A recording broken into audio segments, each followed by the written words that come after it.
એના થકી આ ડેમમાં આપણે ખૂબ મોટો લાભ લઈ શકવાના છે. છેવાડાના ગામ સુધી, ઢોકળવાની આજુબાજુનો વિસ્તાર નહીં, પણ આપણા તાલુકાના છેવાડાના ગામ સુધી આપણે માઇક્રો ઇરિગેશન થકી પાણી આપી શકીએ.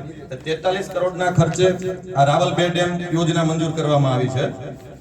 તેવી જ રીતે પડાપાદર ગામનો 20 વર્ષ જૂનો પ્રશ્ન જે પુલનો હતો, 2.89 એટલે આશરે 3 કરોડના ખર્ચે મંજૂર કરવામાં આવી છે.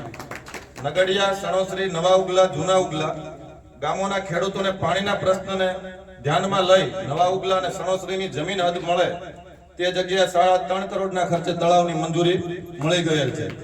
મોટા સમઢિયાળાથી નાના સમઢિયાળા ગામને જે જોડતો 4 કિલોમીટરનો રસ્તો હતો એમાં 750 મીટર એને ખાસ ધારાસભ્યશ્રી દ્વારા ધ્યાનમાં લઈ અને આરસીસી રોડ મંજૂર કરી દેવામાં આવ્યો છે.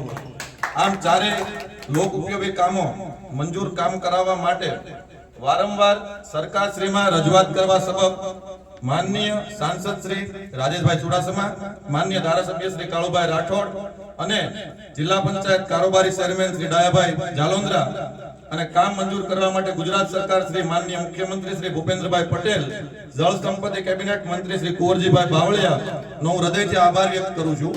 અને ખૂબ ટૂંકા સમયની અંદર સૂચના આપવામાં આવી જેથી આ ખૂબ વિશાળ સંખ્યામાં ઉપસ્થિત આગેવાનો અને કાર્યકર્તાનો હું હૃદયથી આભાર વ્યક્ત કરું છું.